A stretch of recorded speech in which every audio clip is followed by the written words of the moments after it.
અસલ યુદ્ધ તો અંદર જ ચાલે છે.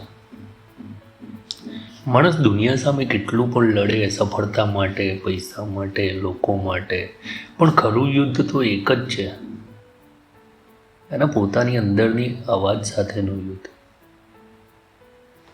કદાચ દિલના ખૂણેથી આવતો અવાજ કહે છે કે તું પૂરતો નથી, તું લાયક નથી, તું હારી જઈશ તો. અને આ અવાજ સામે ઊભા રહેવાનું નામ છે સાયકોલોજી.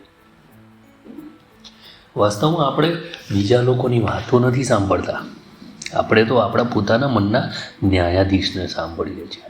જ્યારે અંદરનો અવાજ આપણા વિરુદ્ધ જાય ને, ત્યારે દુનિયામાં કોઈ પણ મોટિવેશનલ વિડીયો કામ નહીં કરતા. પણ એક સત્ય સમજજો કે મન એક રૂમ નથી કે જેને તમે તોડી નાખશો. મન એક બગીચો છે જેને તમારે દરરોજ નર્ચર કરતું રહેવું પડશે.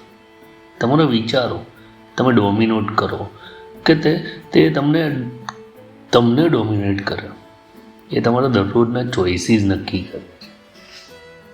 એકવાર બેસીને છે ને તમારો અંદરનો અવાજ સાંભળજો. તે ખરેખર તમને ડાઉન ટુ અર્થ લઈ જવા માગે છે, કે તે તમારી સિક્યુરિટી માટે તમને સેફ રાખવા માગે છે. મન ક્યારેય પણ તમને દુશ્મન નથી બનાવતું, પણ એ ગ્રોથથી ડરે છે, પેનથી ડરે છે, ફેલિયરથી ડરે છે.